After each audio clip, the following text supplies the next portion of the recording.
রাজনৈতিক দলের কিছু ব্যক্তি বা বেশ কিছু ব্যক্তি বিভিন্ন জিনিসের টিকিট বিক্রি করে বেড়াচ্ছে, বিভিন্ন জিনিসের কনফার্মেশন দিয়ে বেড়াচ্ছে। আমরা ধানের শীষে ভোট দিলে আমরা জান্নাত পাবো, এটা আমরা বলতে পারি। সেই প্রেসিডেন্ট জিয়াউর রহমান তারেক রহমান, তার নাম উচ্চারণ করতে হলে উজু করে করবে।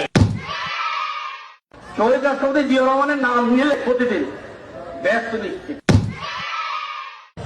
বেগম খালেদা জিয়া যার নাম উচ্চারণ করলে মুখটা পবিত্র হয়ে যায়। জিয়াউর রহমানের হাতে গড়া দল ধানের শীষে ভোট দিলে আপনারা অবশ্যই জান্নাতুল ফেরদৌস আশা করতে পারেন। আপনার স্বামী যার পায়ের নিচে আপনার বেগ, সেই পুরুষ মানুষগুলো এখানে উপস্থিত আছে, তাদেরকে বলবো বাড়ি বাড়ি গিয়ে মা বোন চাচি খালাদের বলে দেবেন ভোট ধানের শীষে দিতে হবে। যদি ধানের শীষে ভোট না দেন, এই মহিলাদেরকে বলছি আপনারা জান্নাত পাবেন না।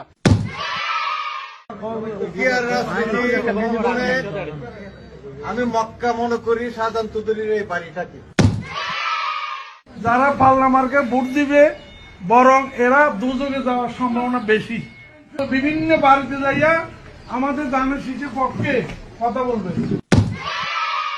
নেতা এই হযরত ওমর রাদিয়াল্লাহু আনহু চার খলিফার এক খলিফা, আমার নেতা শহীদ প্রেসিডেন্ট জিয়াউর রহমান চার খলিফার মতো একজন, আমার নেতা তারেক রহমান, হযরত আলী রাদিয়াল্লাহু আনহু, আমার নেতা মা ফাতেমা বেগম খালেদা জিয়া।